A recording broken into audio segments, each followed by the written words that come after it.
May peklat ka rin ba na matagal mo nang gustong matanggal?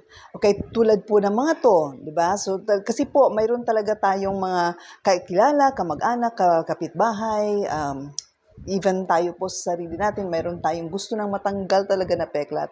Lalong-lalo na po yung nasa mukha kasi talaga pong yun ang nakikita, ano. Ito po yung makakatulong talaga sa inyo. Hindi mo talaga masasabi na effective ang isang produkto kung hindi mo siya masubukan. Okay, so ito po ay Power 10 Honeyloo Collections po ito na scar remover. Talaga pong sulit na sulit po ang halaga na ibabayad mo nito. This is only 147 pesos po, pero minsan po mayroon tayong mga flash sales, ano, mayroon tayong mga discounts, mga ganyan na ginagawa po, no? So just comment dyan sa baba kung gusto niyo talagang makita, or kung may makita kayong yellow basket dyan, i-click nyo lang po at tingnan nyo po yung mga discounts dyan. Okay, so hindi po tayo tulad ng iba na cream, ano, hindi po ito cream, ano, para siyang matulad mo ito sa stick, no? Kasi hindi po siya cream, matigas po yan. Pag once na iganyan mo po siya, oil lang po yan. Now, kung makita niyo po dito, organic, ayan po yan.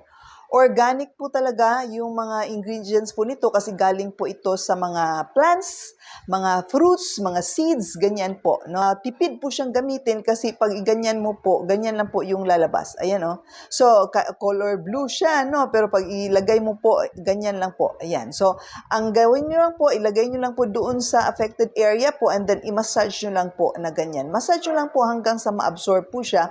And then, mas maganda talaga 3 times a day mo siyang gagawin, or before ka maglagay ng makeup, lagyan mo na siya. Before ka matulog, lagyan mo siya. Ganun po yan.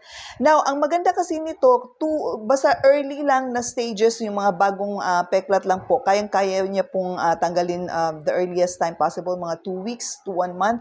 Pero yung mga matatagal talaga na peklat, like for example, 5 years old na, 6 years old na, 7 years old na, tulad po nito, talagang matagal na po na peklat yan, 8 years old po yan, magna 9 years old na yan this year. Pero ang maganda lang po, dahil po sa produkto na to, unti-unti na po siyang nawawala. Try nyo po, subukan nyo po talaga para po makita nyo kung gaano siya ka-effective.